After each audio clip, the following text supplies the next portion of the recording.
favorites of my own. It appeared in Spectral Realms 3. It's called In Fits of Wildest Dreaming.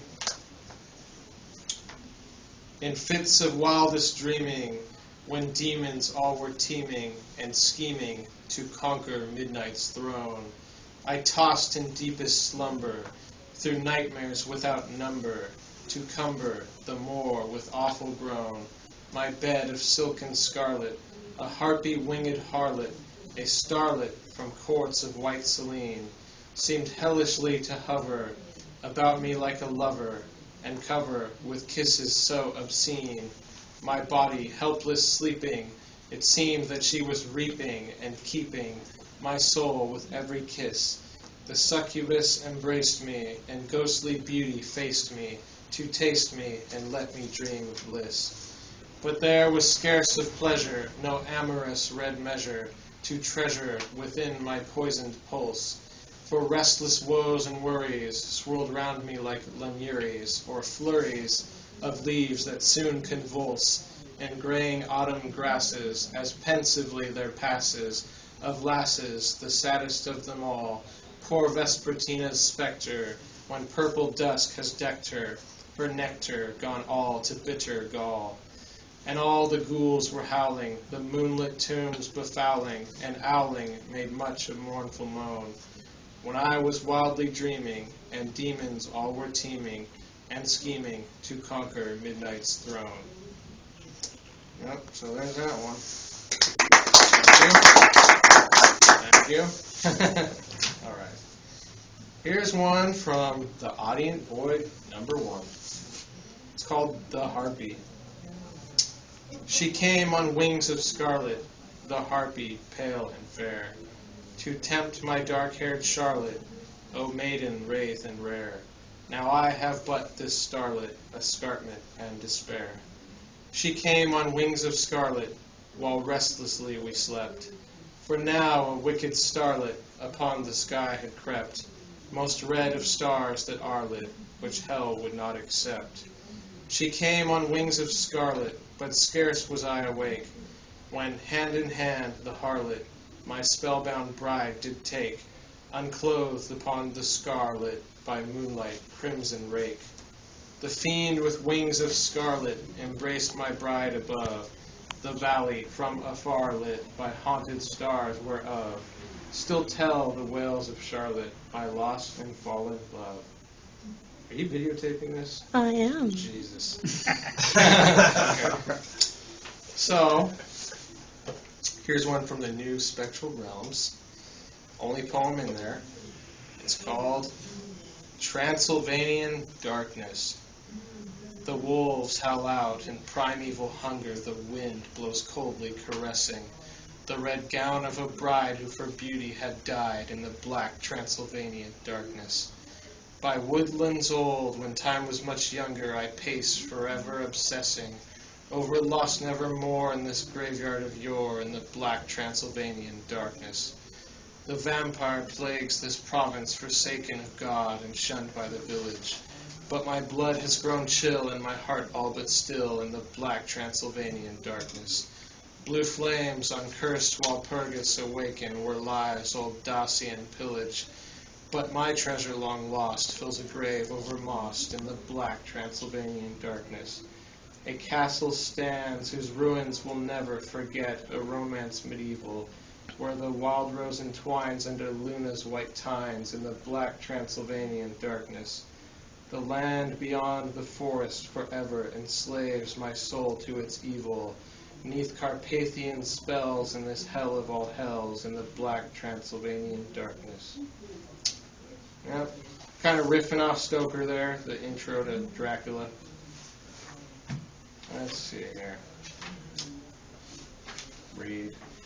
Among the gargoyles, one from Spectral Realms 4.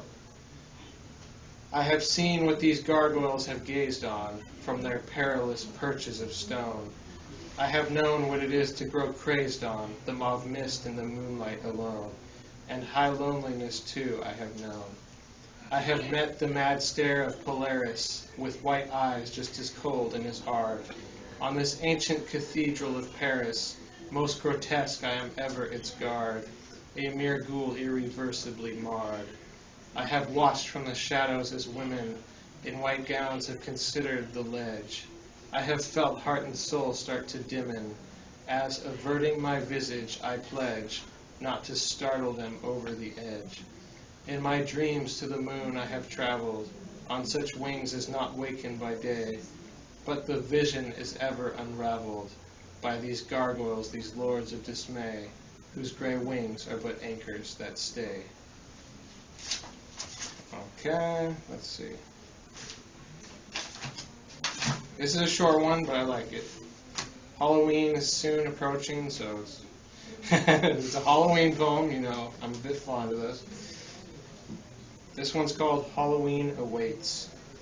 Past the glad and sunlit season, past the solstice sunlight's treason, when the shadows drown all reason, mid the autumn's red demesne. Then the jack-o'-lantern's laughter flames at twilight ever after. Then the woodland witch will craft her haunting spells of Halloween. So that one's going to be in Ravenwood Quarterly, the second issue.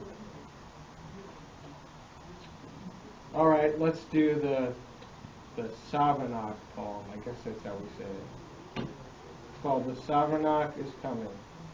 O child, beware the chilly air, October twilight's numbing. When leaves fall red and fields are dead, the Savernach is coming. With pumpkin grin and wrinkled skin, it wakes on Hallows Even. To roam the night by lantern light, a goblin few believe in. But well you should, for when the wood at dusk begins to darken, it takes a child down Elfrode's wild, where none to screams can hearken. O child, take heed of what you read, and books to mold succumbing. Though known by few, old tales are true, the Savernach is coming. Alright, let's see. How much time have I taken so far? 7 minutes. 5 minutes. Okay, 7 minutes. Alright. Let's see. I was going to read a lot from my book, but there's nobody to like pitch it to. Alright. I'll read the Jackolantern Trail. That's going to be in Ravenwood Quarterly too. This is a very recent poem. There is a trail that through the woodland wends, when autumn casts her crimson sorcery, but none can fathom where that pathway ends beyond the mist and twilight tracery. Grim jack-o'-lanterns light the shadowed way, each carven visage different from the last. They flicker over carpets of decay, where walk the restless spirits of the past.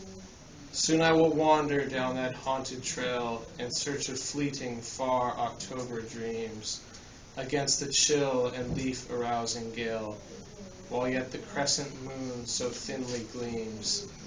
I only know that I shall not return from where that pumpkin-lanterned pathway ends. So very deeply does my spirit yearn to heed the mournful summons that it sends.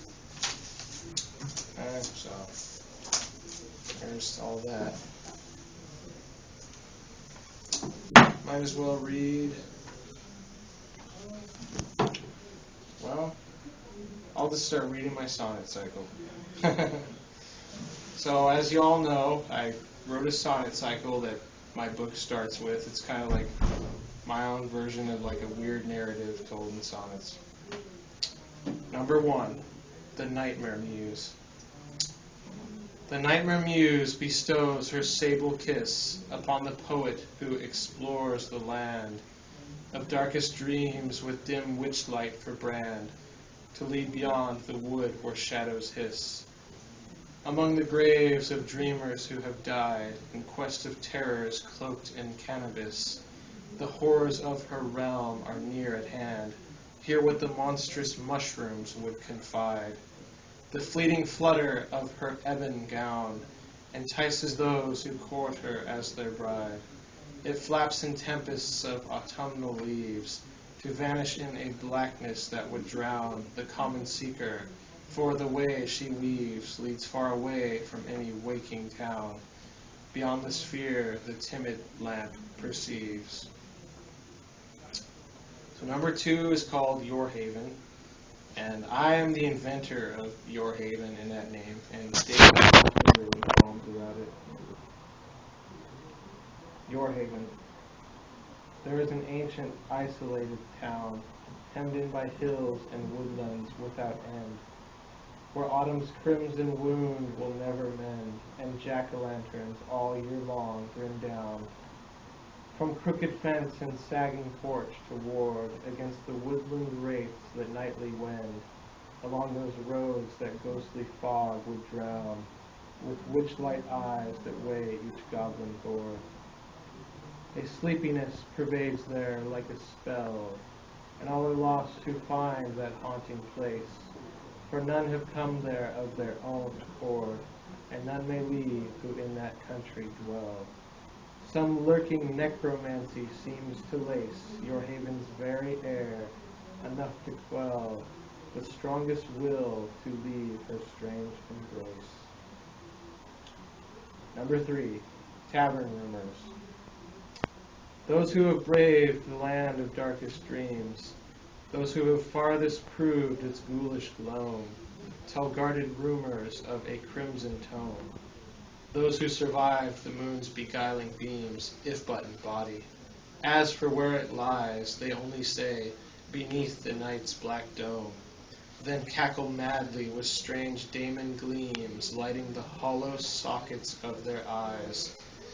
Haunting your haven's taverns, I have learned mad dreamers' secrets past all sane surmise.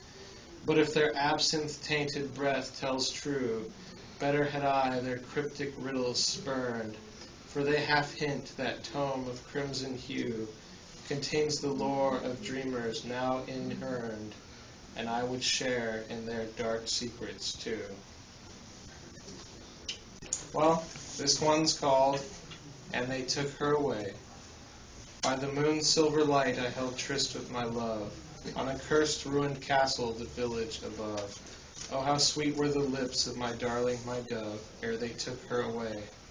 Oh, the stars, they were hinting of terrible things, but my love did not know of what Beetlejuice brings. So I troubled her not over faint flapping wings, and they took her away. Oh, her face, it was fair as the vesperal star, and her long golden locks were as moon shimmers are. But her eyes, they gazed strangely as if from afar, ere they took her away. And they tore her, they bore her, from out my embrace, did those green-winged demons from black pits of space. And they flew with my love toward the moon's laughing face, and they took her away. This one's called The Angels All Are Corpses in the Sky. The angels all are corpses in the sky, interred within the wide black tomb of night. And every white star is a cold, dead eye, set in a rotting face that has no sight. With withered wings impressively outspread, albeit in death posture impotence, the mummied angels loom as shapes of dread, with starry stares, unblinking, cold, intense. All human prayers drift past their heedless ears, which could not hear even were they free of worms.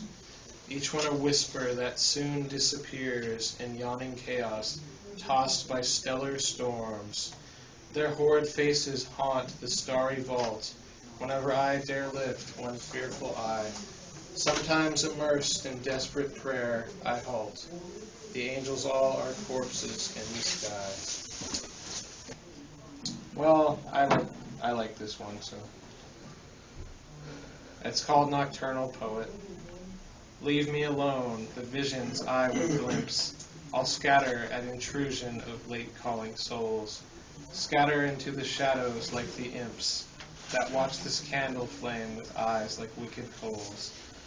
Leave me in silence, say no other word, for hearken I to voices hid from normal ears, strange subtle voices that few men have heard, that sigh in crimson drapes through which the full moon leers.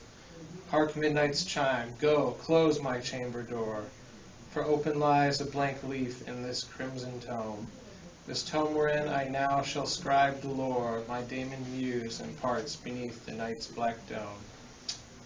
O Damon Muse, what have you dreamed of nights when tapers falter in a ghost-awoken wind? What succubi have bared their pale delights unto your lusting gaze? Tell me, how have you sinned? What secrets have you wrested from the crypt? What wisdom have you pried from cold lips of the dead?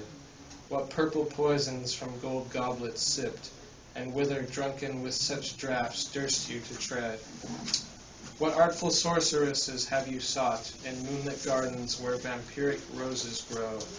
What necromancies at your robes have caught, as you have traveled those dim ways that dreamers know? Tell me of eldritch things, O Damon Muse. My raven quill rests on this parchment patiently. This haunted hour of dreams do not refuse to me the strange nocturnal visions destined me. All right, that's it.